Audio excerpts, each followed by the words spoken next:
You're listening to Scribble Talk, a podcast for bid and proposal professionals. My name is Bhaskar Sundram, and with my co-host, Ashley Case, we will be sitting down with our industry veterans to share their stories, discuss their career, and learn how to make an impact in the industry. Today's guest is Sarah Hinchliffe. Since 2012, Sarah has been helping clients win more business by improving the quality and professionalism of their sales and bidding skills. She works with large, medium, and small businesses with a big focus on public sector tenders. Sarah's work today is built on a successful 30-plus year career selling in the technology industry, where she worked her way up from a rookie all the way up to a director. During the time, she was formally trained in key sales methodologies, including SPIN, Heiman, strategic selling, and solution selling. She developed an affinity with bidding. It plays to her strengths as a storyteller, an organizer, and a timekeeper. Wow. Attending the Shipley bid management course in 2009 ignited her determination to switch careers, and she has been a certified Shipley trainer and consultant since 2012. Sarah regularly writes for professional sales and bid publications, including APMP presentations. In her spare time, she works hard on her home and garden, all forms of design being a big passion of hers. She stays fit and enjoys own home-cooked food and good wine in the company of a super husband and her handsome lurcher. Welcome, Sarah, to Scribble Talk. Great to have you with us. Hi, Bhaskar. Hi, Ashley. Lovely to be here. Sarah, we'll start from the very, very beginning. Where were you born? And let's talk about your high school and education.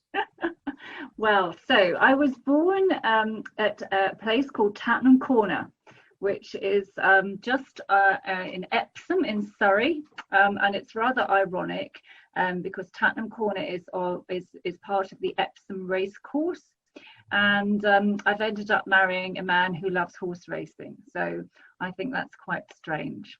But I didn't live there long. My parents moved once and then twice, and I ended up being brought up in a town called Stevenage in Hertfordshire, just north of London, for those who aren't familiar with the geography.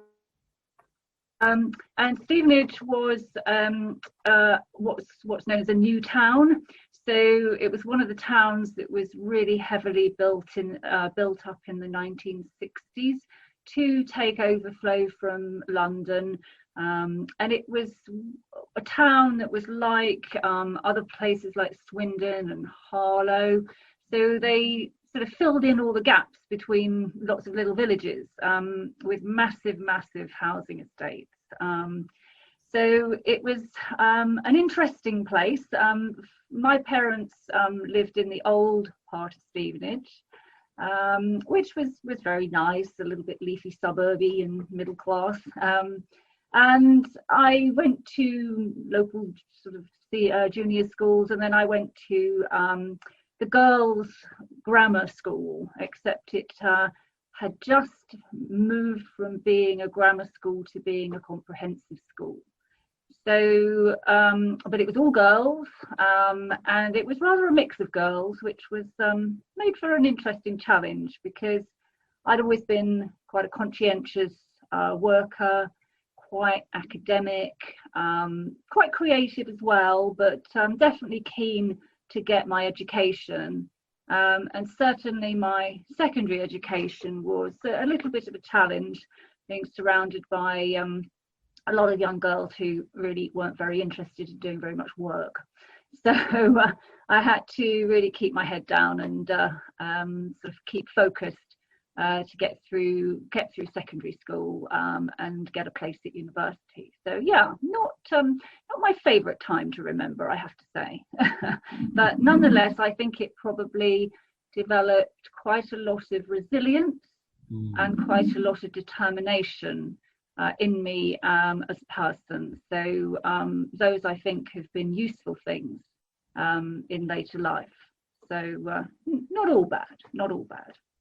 Totally, Sarah. And the university, Sarah, did you do that nearby in Stevenage, or did you move across? So I went to university in London, so I was very keen to sort of go to London, to the big city, bright lights. And I went to London. I went to a small college called Westfield, And I started off doing a full French degree, but very quickly realised that there were people around me doing what was known as a combined degree in French and drama. So rather interestingly, I switched over and did a combined degree. So half in French and sort of the other half was drama. So that involved acting as well as things like stage design, costume, all of those sorts of things. And I enjoyed the creative side of that. So it was a nice mix of, say academia from the French side. I studied weird things like medieval French, which I can't remember any of today. But it was very interesting at the time. I've always loved sort of stories of knights and damsels in distress and that sort of thing. And medieval French has lots and lots of that in it. So it was quite fun. And then, the drama side, we spent a lot of time at the Central School of Speech and Drama, just learning stuff. I honestly didn't know what I was going to do with any of it, but I just sort of felt that I needed a degree. So that's really to do, I suppose, for a while.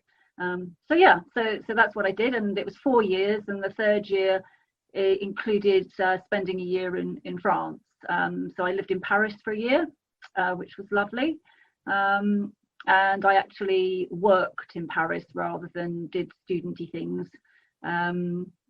So that was really good as well.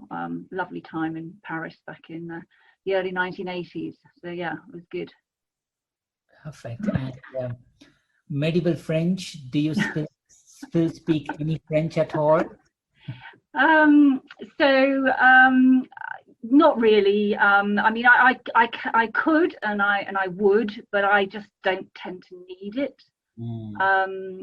It's one of those things where if you don't use it, you lose it. But I have to say that whenever I do have to come across French speaking in a holiday or whatever, it still does come back fairly easily. But in my work, I don't tend to need it these days, which is a shame.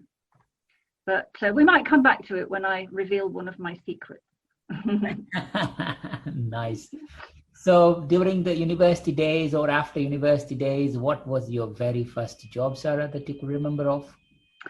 So, well, I'm somebody who always had a desire to earn a good living. I don't really know where it came from. I don't know. It's just one of those things. I suppose some people are quite keen to earn money. Others, maybe less so. I don't know. But I was always keen to earn good money and be independent. I think I was keen to be independent. So I actually worked from the age of 14. So I used to be an assistant, shop assistant in a tobacconist newsagent shop from the age of 14. And then it was rather interesting. My father was a director of computer companies, and so he had worked for a company in Stevenage that was known as ICL. Some people will know ICL was taken over by Fujitsu, so effectively the company that is now Fujitsu. And my father managed to get me a holiday job at the old ICL company in Stevenage just before I went to university. I met some lovely people there, and I went back there a couple of times in the holidays, and then I managed to use that experience to get a job with ICL in London. Just administrative jobs during my holidays, and in fact through that connection I managed to get myself my job in Paris, which was with ICL France. And so during all of those times working for ICL all through my holidays, I got to know a lot of people in the sales side of ICL. So I was an administrator for the group of people that used to process the orders, and so we had lots to do with salespeople. We used to go out for lunches, quite long lunches in those days, with the salespeople, and I just got to understand what selling through my interaction with those sales teams. And I sort of decided that I quite fancied being a salesperson because they seem to earn lots of money and have a good time. And so, in fact, although I did actually have to go through what was called the milk round, so the series of interviews that the bigger companies would do to pick up the graduates that were coming out of university, I did actually go through the formal milk round, but I did manage to get myself a job with ICL. And I did a couple of years as a sales support person, basically bag carrying for one of the salespeople selling to the Royal Air Force. And then I very quickly managed to get myself onto what was called the New Salesman's Program at ICL. It was one of the very well-respected sort of boot camp type training that used to happen a lot. So some of the computer companies used to do it, as well as a number of the printing companies. So places like Xerox, for example. So I got myself onto the New Salesman's, moved into sales, and so that's where my sales career started.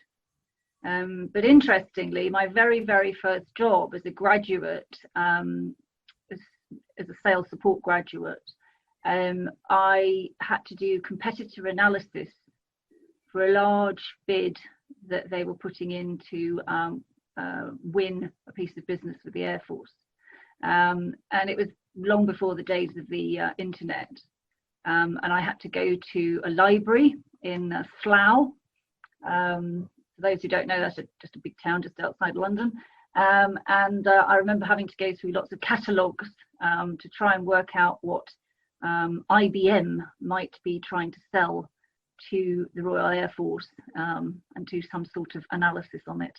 I'm not entirely sure I knew what I was doing, but I was quite interested in the whole concept, even in those early days. That's brilliant. So there are 30 plus years in the technology sector, starting with ICL. So what were you selling, or what were the guys selling like 30 years ago? Over the years, what were they selling now? So makes me seem very, very old, doesn't it? Which I am.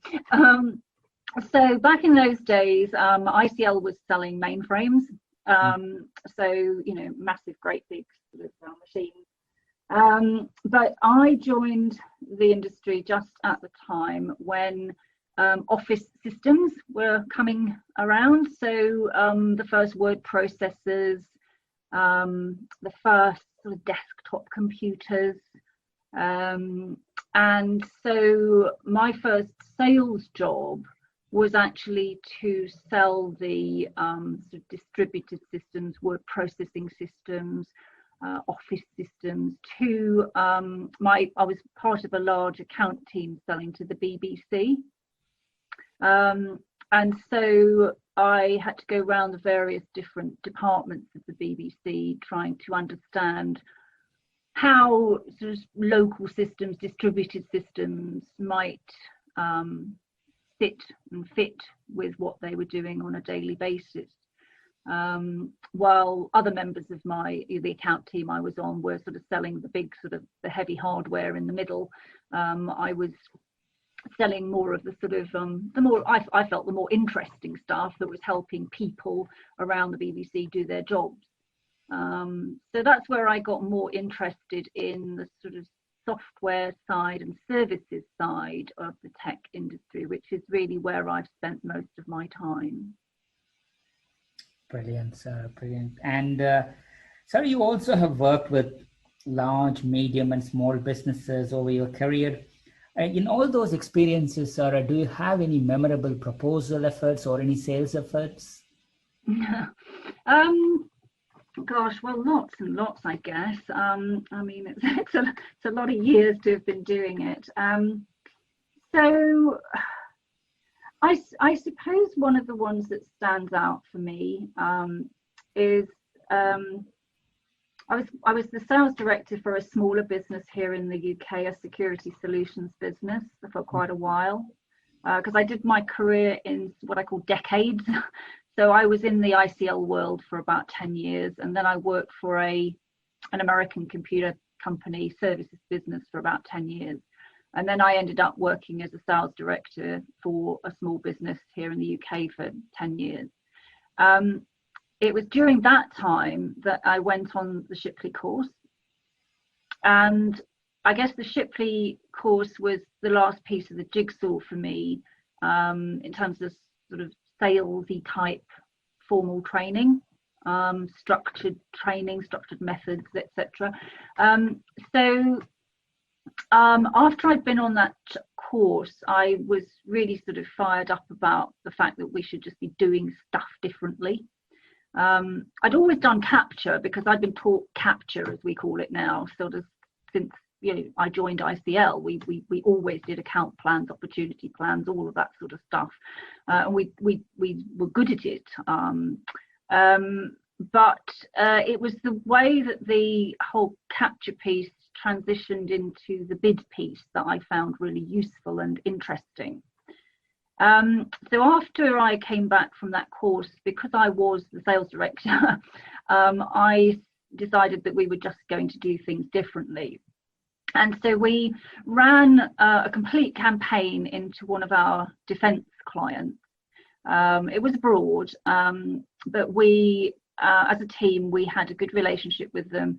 And we ran everything really by the book, and we did capture, and we had plans, and we had relationships, and we had hot buttons, and we had this, that, and the other.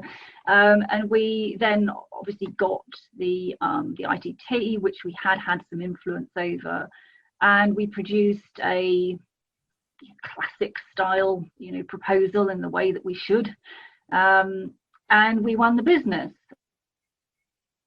And that was good at the time, but what I always remember was that probably 2 or 3 years later, I heard through my network that there had been quite a lot of lobbying going on from one of our competitors to not award us the business. And the reason that they proceeded to award us the business was because the proposal was so good. And I really, it was lovely to hear that, because you often don't get that sort of feedback. You often get very formal feedback. But this was a piece of anecdotal feedback, which I know was true, that the fact that our proposal had been so good, it made the argument to award us the business completely defensible. So it was nice to hear that. Totally. Sarah, you have the best of both worlds, sales experience and also bidding experience, Sarah. Do you find there is any overlap or any differences or similarities, or there are gray areas between both the skill sets? That is an interesting question. So I guess people tend to think of salespeople as being, sort of the archetypal salesperson is sort of a smooth social type who wins business through relationships and all of that sort of thing. And there is an element of truth in that. I was never really that person. I was successful, but not stellar as a salesperson. But I always worked just in a very systematic and disciplined way. And so that's how I succeeded. So I guess for me, I see similarities between how to succeed as a salesperson and how to succeed as a bidder. But that's sort of because it's me, maybe. But I do really champion the whole idea of having to have a connection and a team effort between the salespeople and the bid teams, as well as the delivery people, the people who are actually going to have to do the work. It's one of my biggest sort of passions in this whole thing, is to try to get people to work in a more teamy fashion. So I think that the the knowledge and understanding you have to do capture and to win bids is very similar. I think perhaps there is just a slightly different as a salesperson, but it depends what you're selling. So that you can sort of string between the two, with some maybe sort of subtle things, but a lot of it comes down to just individual and personality and how you work, and how you interact with people. But yeah, there's a huge amount of overlap between them, and so there should be, because they are selling and bidding. They're just two parts of a business development continuous process. They absolutely should not be separate. And I do sort of bang on about that a lot. That's so nice, Sarah. Sarah, before we get into APMP and related stuff, Sarah, tell us 3 things not many people know about. So I think the first one I came up with was the fact that I'm actually quite an introvert, and I'm actually quite shy, and people just don't believe it. So I think it possibly goes back to the whole thing about school. And I was bullied at school.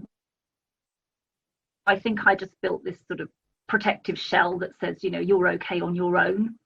And so I'm perfectly comfortable, just in my own company, which is probably why I'm quite good at being a freelancer, because I can work on my own. And so I'm just quite introverted and quite shy.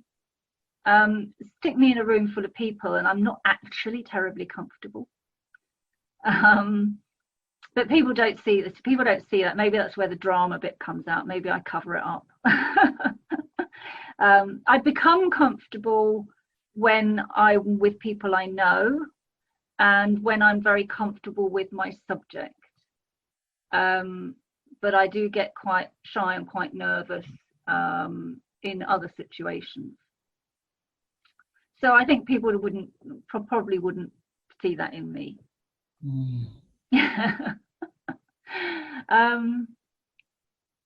So that's the first thing that possibly is something people don't really know about me. The second thing is that I love Italy.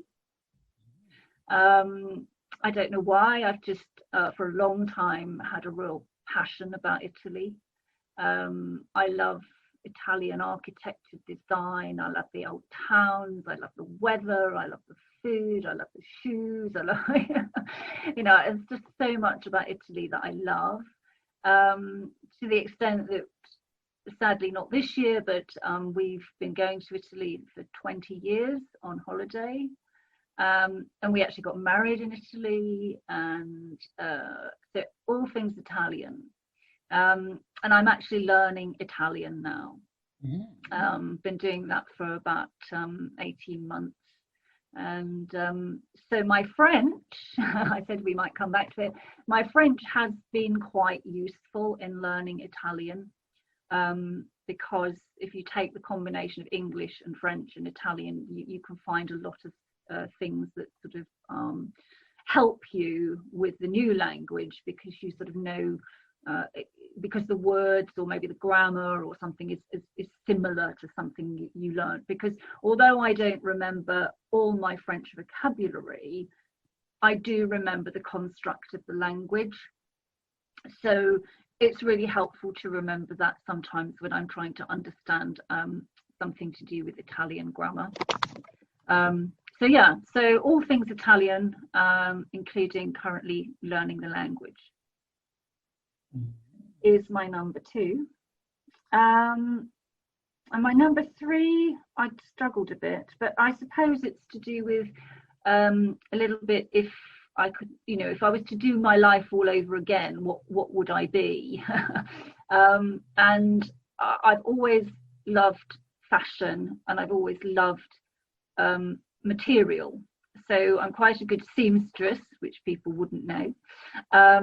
But I think in my day, the opportunity to do very creative and specialist creative courses was pretty non-existent, especially for somebody with a sort of very academic sort of bent like I had.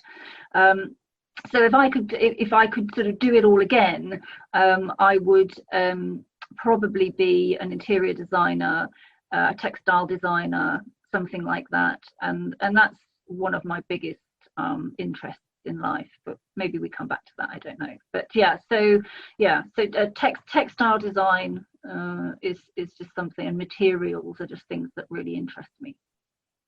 Perfect. So much to talk about there. I'm sure we'll touch that in round 3.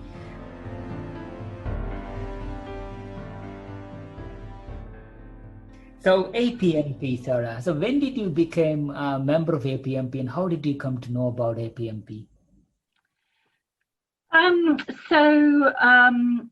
When I decided that I wanted to pursue this proposal career, I guess I'm one of the unusual people in that a lot of people say that they ended up in proposals or they fell into proposals. They didn't actually mean to do it, whereas I'm somebody who absolutely meant to do it. So after I'd been on my Shipley course and really thought, wow, I like this, I want to do what that man who just taught me is doing. I sort of nurtured my relationship with Shipley. So I was still working, but we used one of the consultants to come and help us to run a bid. And then I asked Shipley if they could help me run a little session for the sales and marketing group that I run at Tech UK. Tech UK is the professional body for the tech industry. So I've been the chair, and I'm currently the vice chair of the marketing and sales group there. So we run sessions, and so I asked Shipley if they'd come to that. And in fact, one of my salespeople who used to work for me went to work for Shipley. So there were lots of connections into Shipley, and so I started to sort of express an interest and in doing something with them. So it was around the time that I started to think, right, I really must go out on my own. And it was just quite fortuitous that the time I wanted to do that was the time that Shipley needed a new trainer or a couple of new trainers. So when I was going through that process, obviously I came to understand APMP and had to join. I couldn't not join given the career that I wanted to follow. So it was in 2000, probably, and 11, 12 that I first came across it, and I joined in 2012. Perfect. And after joining APMP, you were also been an avid contributor to APMP as an industry body, and also you contributed much wider beyond APMP. Sarah, do you have any interesting contributions that you would like to share? So being quite a sort of a private person, I found it quite scary to put myself forward to speak, knowing that sometimes the audience sizes were quite large at the conferences. So I think I went to my first conference probably in 2012. I think it was 2012. And I think I probably spoke first in 2013. And I think I've spoken every year since, apart from this year, of course. But I found it very daunting.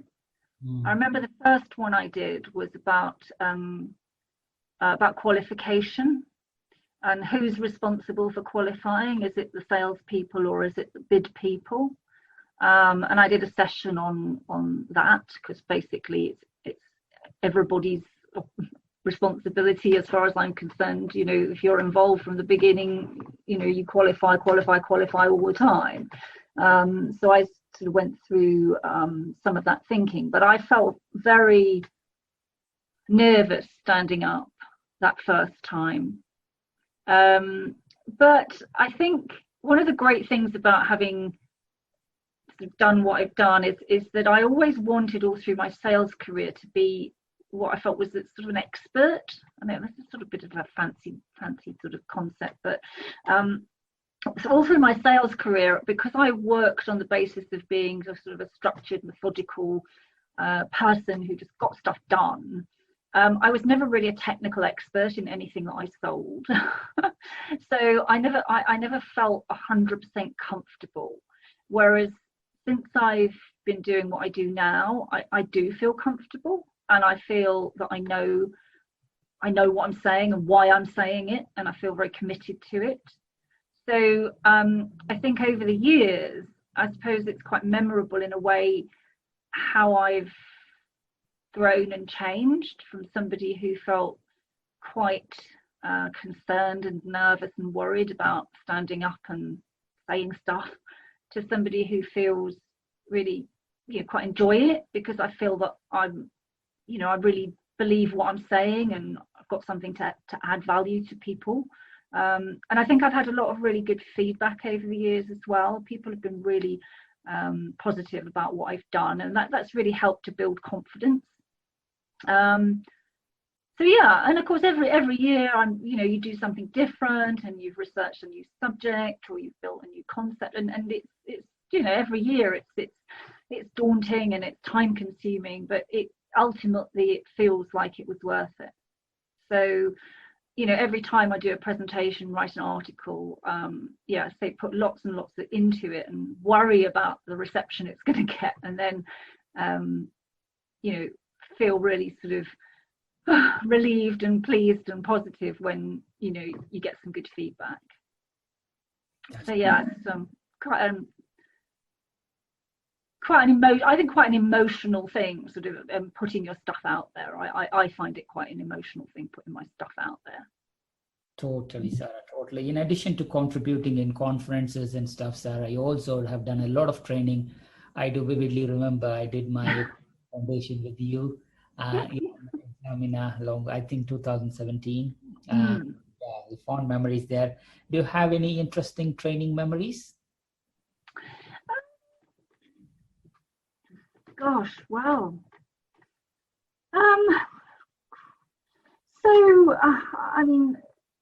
I guess every course is just very fulfilling. I'm lucky that I've never trained so much I've got fed up with it. Do you know what I mean? I suppose maybe you don't, but I think that I train because it's just one of the mix of things that I do. So I've tended to train probably between 2 and 4 days a month. In a busy month, I think the busiest month I maybe did eight days, so 4 2-day courses. But every single one fulfilling in its own way. So I suppose perhaps one of my most memorable experiences is delivering a course in Portugal. And the Portuguese company wanted to put something like 28 people onto the course. And of course, normally we would say 16 is the maximum, but sometimes we'll let that go higher. And just kept pushing, and we 24, I think, in the end. I can't remember. So I went over there and got all set up, and what I learned was that Portuguese people's names, they have like 3 or 4 names each, and they sort of use them all, and then their first names that they're known by, there's so much repeat. So I had 4 or 5 people called the same thing on the course, and it got terribly complicated. And then they were saying, well, I can't be here this afternoon, and I can't be here tomorrow morning, and so I had all this toing and froing on this course, and trying to actually teach a very large group whose natural native language is not necessarily English. Who have a completely different culture in terms of constantly wanting to be on their phones, and sort of wandering in and wandering out, and but all in all, they were incredibly enthusiastic, and I guess I've developed a knack of being quite strict but nice. Well, that's what I like to think of myself as, is being strict but nice. So I actually did get them organised, and I, you know, and we ran a perfectly good course. And I think I felt very proud of myself for holding it together in a foreign country with a group that size, with a Mediterranean, or so, well, not Mediterranean, but a southern style culture. You know, it was a very interesting thing. So I always remember that one. Always. Sounds amazing. So I think we are done with the professional stuff. So over to Ashley for the Nutters round. Previously, the rapid random fire question round. Quick questions, quick responses. Oh gosh. Some hobbies and interests if we have, we can also look into that. That's it, Ashley.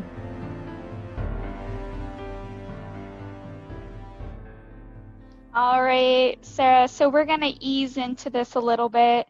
And first, I want to talk a little bit about some of your interests. So you mentioned textiles and design. Can you tell us a little bit about that passion and, you know, maybe some things that you do with it now to kind of, you know, scratch that itch? Sure. So as a child, so I was always making things, and my father was a great DIYer. He was always, you know, just doing stuff around the house. I don't think it was called DIY in those days. I think it was just called maintenance or something. But my father was extremely practical. And I think I very much take after my dad. And so I very early in life started to make things, whether it was, I don't know, toys or whatever. And then that grew into an interest in making clothes. And so when I was younger, I used to make all my own clothes. I don't really have time anymore, which is a shame. So as I grew up, I just always had this great interest in fabrics. I don't know, the feel of them, the patterns, the colours, I don't know, it was just something I liked. And so as I say, I used to sort of just make clothes. And then I suppose as I grew up, I started to, you know, have my own places and started to get interested in interior design, and sort of buying my own place, you know, sort of doing all my own decorating, just loving spending time in interior shops, looking through wallpaper books and fabric books, and I don't know, just you know, that's just where I love to be. It's just anywhere that I'm surrounded by, you know, even paint, you know. You know, I'm somebody who would happily watch paint dry, you know. To me, it's interesting because it changes colour as it dries, and it changes changes texture as it dries. So, you know, I'm a bit weird like that. But so I think, you know, all through my life, I've channeled that creativity that I couldn't follow, or just, I don't know, just didn't follow. Because I think when I was at school, I wasn't good at drawing. I'm not very good at drawing. And so I couldn't have got into fashion design, because you just had to be able to draw. I remember I tried, after I'd started university, I knew somebody who was at one of the colleges that had a fashion course. So, you know, because I can't really draw well, that wasn't open to me in those days. I mean, these days you could sort of substitute stuff on a computer and all sorts, but I just couldn't. So I pursued the sales career, and always just, you know, making stuff, you know, doing stuff with my hands. And then once I sort of I'd learned a love of gardening off my mum. And so also as I got older, the whole garden design piece has taken a lot of shape in my life, and I now have a really lovely garden at my home. So I have a lovely home and a lovely garden, and so all my time spare time just goes into trying to create a beautiful surroundings for us to live in. So that sort of keeps me busy, really. So, I'm never as happy really as when I've got a paintbrush or a spade or something in my hand. And so the sort of, the professional sort of, dress and heels that people know me for, and, my hair's in a plait, I've got sort of like, grubby leggings, dirty hands, very different sort of, very different persona, I suppose, when I'm here at home. Oh, it sounds beautiful. What an amazing way to spend your free time. Yeah, I understand you also love cooking and drinking good wine. So what's one of the things that you love to cook at home, and maybe what kind of wine would you enjoy with that? Well, so I turn my hand to pretty much any cooking, but I suppose I particularly like either sort of simple Mediterranean food, like sort of grilled meats and salads and that sort of thing, or anything that's got some spicing. So Indian food I love, and also North African and sort of Middle Eastern types of food. So maybe Persian, we might call it. So anything from that sort of Middle Eastern area. So those sorts of spices. As well as Indian spices. So those sorts of things I will cook, as well as, some traditional British stuff, and lots of old favourites. So quite a combination, yeah. And then wine-wise, I wouldn't say I was any sort of wine connoisseur. I just like to drink wine. So I tend to drink white wine. I tend to drink dry white wine, usually from New Zealand, and a little drop of red sometimes to go with my fillet steak. So just nice wine that just fits with the food, but nothing terribly connoisseurish. Oh, sounds amazing. You're my type of wine person. I like what I like, and don't know too much. Yeah, exactly. So do you are you a reader at all? Do you like to read? Yes, I'd love to have more time to read. So instead of actually physically sitting down with a book, I tend to, outside of professional reading, because obviously whenever I've got any spare time in a sort of, my professional world, I'm reading, blogs or, articles, whatever, about bidding, about procurement, about writing. So I do try to read as much as I can from a professional point of view. But outside of that, I listen to audiobooks. So I've always got a book on my phone, and my husband and I generally try to listen to the same books at roughly the same time, so that we can have our own little mini book club. So we often choose, we tend to choose books together. So at the moment we've actually diverged, because Hilary Mantel's third novel in the Wolf Hall series, which I'm not sure if everybody around the world would know that, but so Hilary Mantel has won prizes for her series about Henry VIII's era and the life and times of Thomas Cromwell. So she brought out the third one of those quite recently. So I'm just embarking on that, and it's a bit of an epic. I think audio-wise, it's 37 hours, which is pretty long. My gosh. So interestingly, in lockdown, I've had less time to read. Because I'm at home all the time and I'm not driving, so I'm normally listening to my books while I'm driving. So I probably haven't got through as many as I usually do. But we like to read books. We like to read maybe some detective things, some historic things, some classics. And we particularly like reading stuff about the southern states of America. I don't know why we keep picking those. I just love them. But I like the southern states of America anyway. So yeah. So To Kill a Mockingbird is probably one of my favorite books. Oh, yes, it's such a nice one.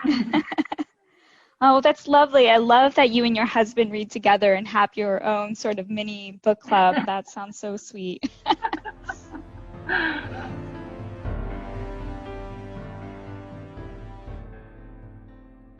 We're kind of now to our kind of more random ones. So at the beach, would you rather play in the sand or play in the water? Probably in the water, because I'm an Aquarian, and I was always quite a good swimmer. So yeah, I'm definitely a water girl. Nice. Yeah, the water is quite beautiful. So what do you think came first, the chicken or the egg? Oh my goodness. That's not a very fair question. Well, you've really got me there. I have no idea. That is quite a tough one, huh? I don't know. I haven't listened to enough Scribble Talks to know what other people say. I would just say it's a bit of a nonsense concept in the first place. Yes, it is. I'm gonna duck that one. So we know you like audiobooks and a lot of like maybe historical type reading. Do you have a favorite love story?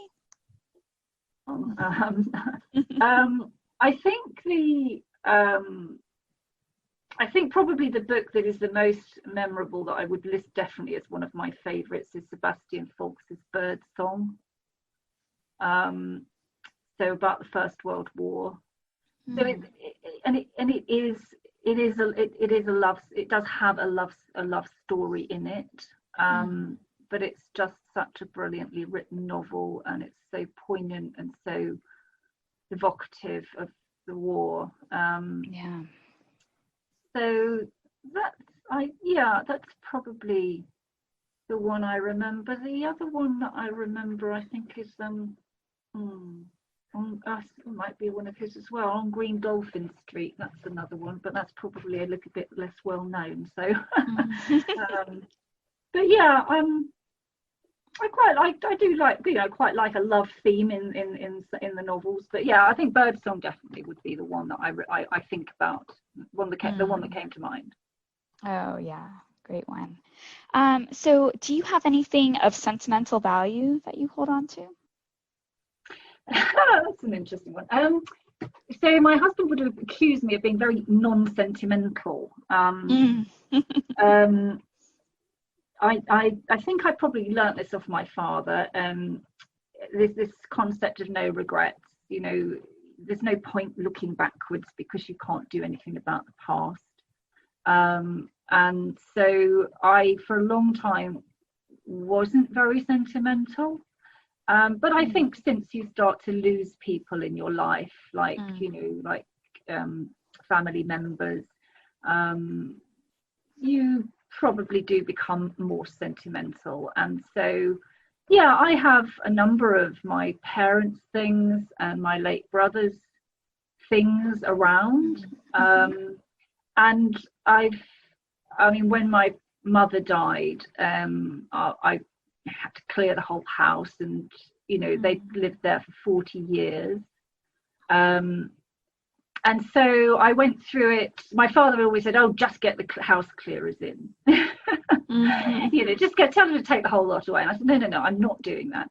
So over time, I worked my way through every single thing, and I either kept it, or I gave it to charity, or I threw it away, or whatever. Because I'm a great declutterer. Maybe that's actually something I should have said that people might not know, but they might guess. I'm a great declutterer.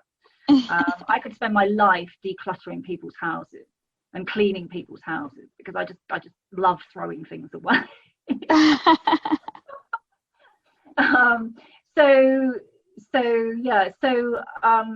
So I do have integrated into sort of my my interiors, and even into the garden. I do have things of my families, which have still important to me, and I still, look at them and remember them.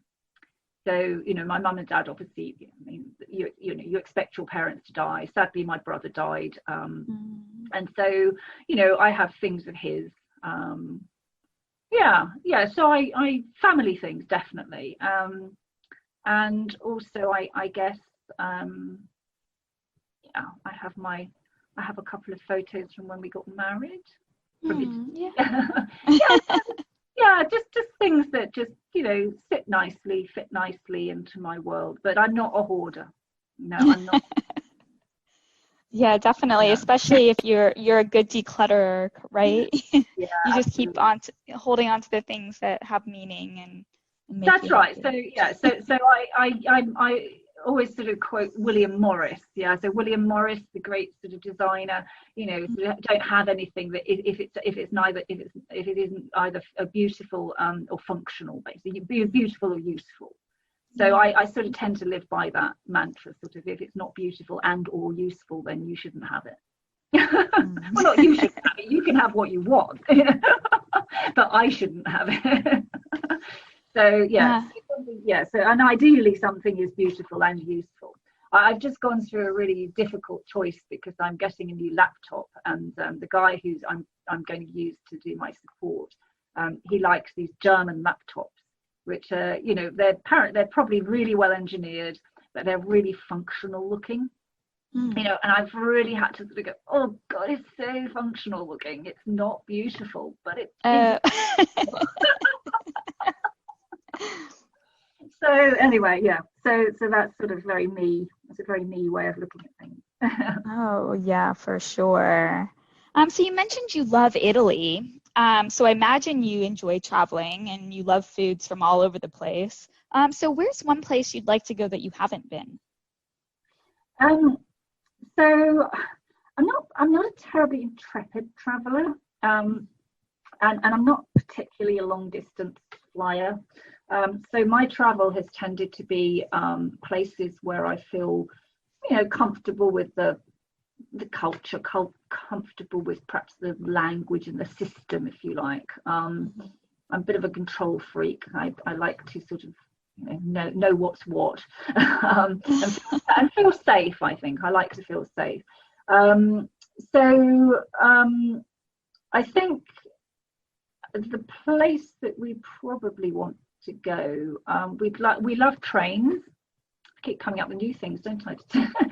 We love trains, and we would like to do the Canadian cross Canada trip on the train. Yeah. So that's probably where we'd like to go next. And the other thing we want to do is actually, this is really interesting. We want to do Nashville to New Orleans by car. Yeah, that would be a beautiful trip. Yeah, so we were going to do that probably this year, but we obviously we can't. But so we're going to hire like a Corvette or something, and nice. drive from Nashville to New Orleans. Oh man, well you'll have to stop by and say hi when you're in Nashville. Yeah, definitely.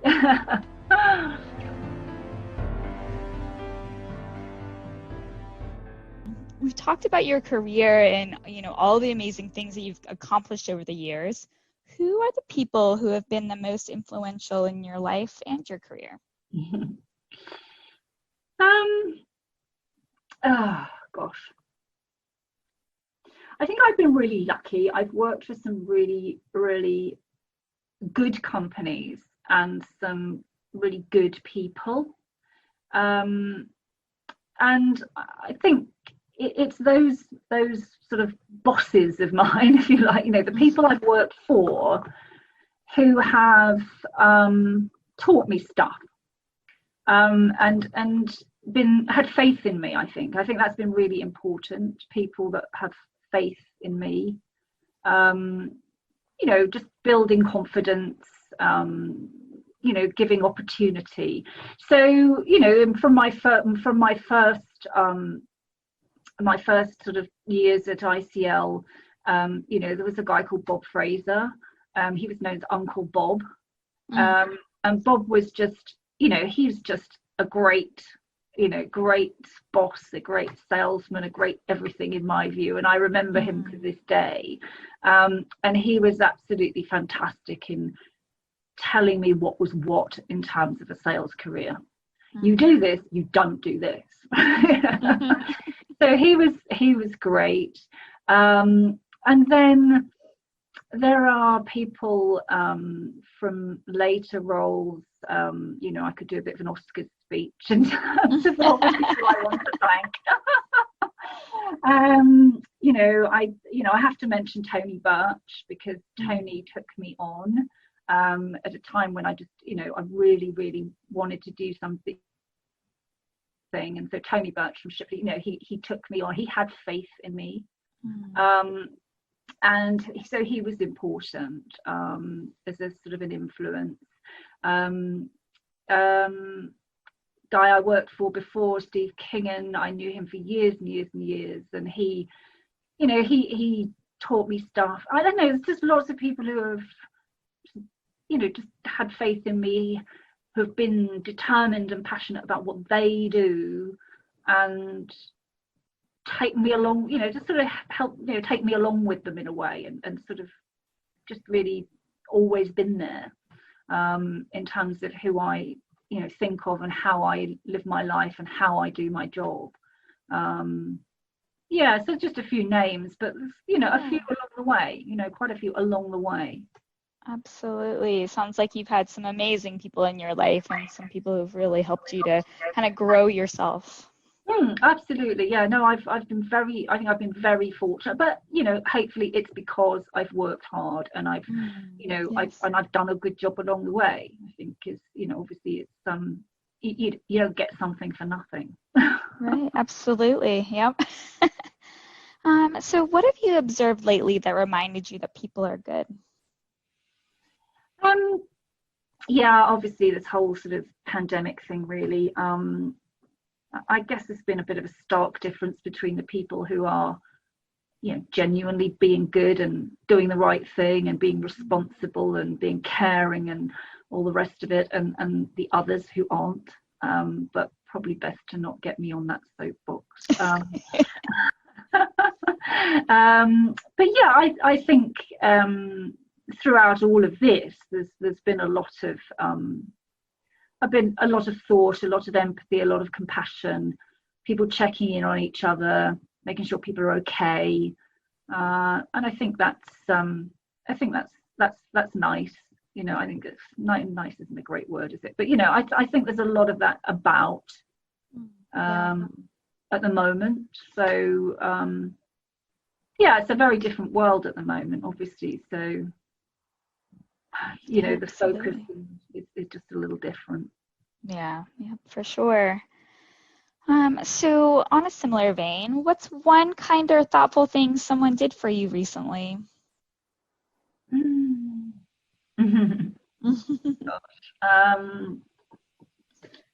So I think probably at the start, so maybe professional and personal. So I think sort of at the start of this whole thing, I guess we were all quite worried about, what's going to happen, what's going to happen to our work and all the rest of it. And I think probably two of my clients specifically phoned me and said, Sarah, don't worry. Because when you're a freelancer, you do sort of think you're going to be the first person to go if times get tough. And two of my regular clients sort of, said, look, we're okay, so they shared the sort of, their, financial situation. They shared their strategy, if you like, for getting through stuff. And they said, and don't worry, so, you're part of the family. And I think that was really, really good thing to hear at the beginning of all of this. And, to be fair, I haven't stopped working throughout. And that in itself, I think, I find really, I find it kind that people keep giving me work. Definitely, yeah, it's funny because normally you think, well, I get work because, because I'm good at what I do. Whereas at the moment, it feels that there's an element of kindness in there as well.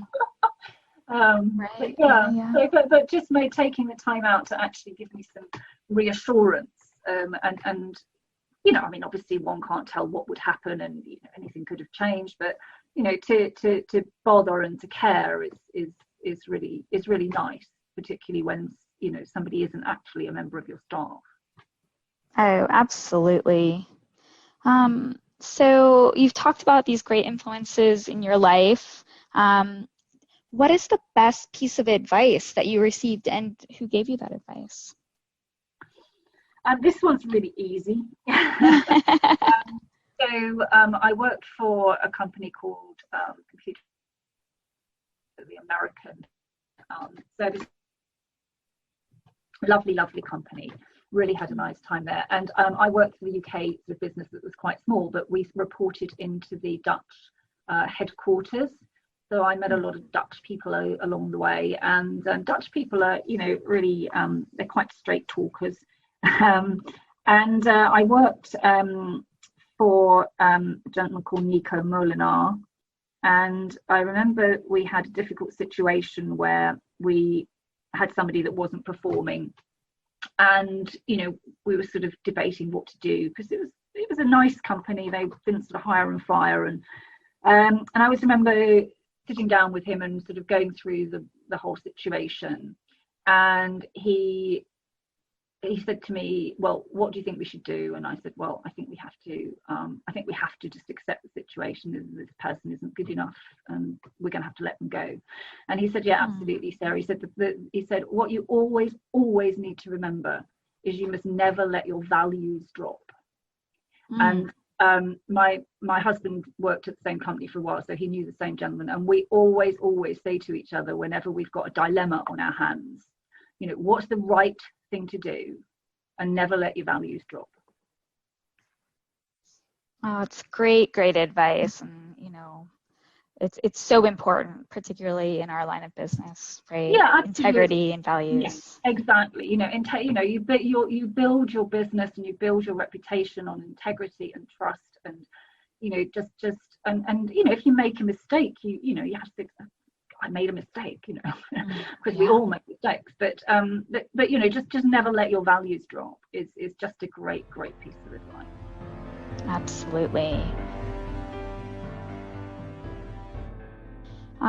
So on a similar vein, what advice would you give someone wanting to pursue a successful career in capture, proposals, business development? So I guess it depends whether you're going to do it as, you know, an employed person or a freelance person. Yeah. I think certainly the most important thing is to understand the sort of DNA of the job.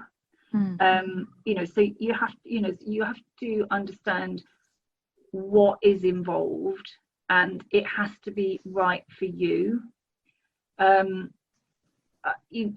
There's only so long can you sort of do something that's not right for you, I think, you know, especially if you're going to do it well. So I think, you know, you have to understand in sales, you know, the things you're going to have to do, the person you're going to have to be, the pressures, demands, etc., that are going to be there. You know, if you're somebody who wants to do a job well and you want to go into this business, you know, you just got to really get to grips with what's required.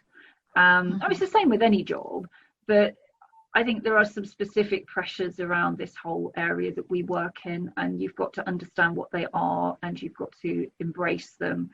And if it just doesn't suit you as a person, then it's not going to be right for you. So just you know, understand what it's about fully. And then I think from a freelance point of view, I think the most important thing is to have a good network. And I mean, I built my network up while I was employed, because that's something I learned from, you know, when I was employed, the importance of a good network, not just for what you're doing at that moment, but what you might want to do in the future. So it's been invaluable to me, that network, since I went freelance. Oh, definitely. Great points, from both perspectives. I think particularly in freelancing, it's very helpful to have that, corporate experience first to build that network, and the experience as well before. I think so. Yeah. I mean, I think probably the people who succeed best in freelance are people who have had the employed career. Because, I mean, I thought about going freelance probably 20 years ago, and I don't know, I just didn't feel I was quite ready. And even when I did it, I was ready. It was probably the most terrifying day of my life that I woke up on the 1st of January 2012 and thought, who's going to pay my salary, apart from me. When you've been employed for 30 years, you sort of, you don't really sort of, you haven't really thought about that. So it's quite scary, and so I think the other piece of advice for people going freelance is make sure you've got a really good cushion in terms of finance, and that you're realistic about how long it might take you to build up, an income stream. Yeah, definitely. And be really clear about what you're good at and stick to it. Don't, and how you want to run your career, and become a specialist, become an expert, and just stick with it. Yes, such great advice, Sarah. So we're curious, what's next for you? What are you looking forward to in the future? Well, I don't mind a bit more free time, but I don't seem to get it. I am a bit of a workaholic, so but I keep thinking maybe I should try not to work quite so hard. But I think what I'm trying to do in the last couple of years is do more around sort of helping other people, younger people, to sort of get on. So I've done some mentoring, and hoping to get onto the rapport program, because I think I'm at the stage in my life when really I've got to give back what I can, what I've learned, give back as much as I can, because I've learned so much. And I think the other thing, so that's one thing, and I think the other thing is to just keep improving my writing. I love writing. I love reading about writing. Just keep improving that. Keep sharing. Just keep improving, and maybe find a bit more free time to do a bit more with paintbrushes and spades and things. But Oh, yeah, absolutely. Those are all amazing things, to be doing. We all need to make sure that we're taking care of ourselves and our passions and our hobbies. But we always want to continue to improve and give back. So those are beautiful. So Sarah, that's the end of our podcast. Thank you so much for your time today. It's really been a privilege to have you here. Okay. Wish you all the good health and happiness, and please do continue to inspire bid and proposal colleagues and those around you. Stay safe, stay healthy, stay sane. Lovely. Thank you very much, Ashley, and thank you, Bhaskar. Lovely to talk to you. Thank you. To our listeners, thank you so much for tuning in. Please visit batchyscribble.com/podcast to listen to this episode and check out any of our other previously recorded episodes. If you've enjoyed today's interview, don't forget to subscribe, review, and share the Scribble Talk podcast. We hope you'll check out our next episode where we interview another industry expert and special guest. Until then, it's Ashley Kays, Bhaskar Sundram, signing off.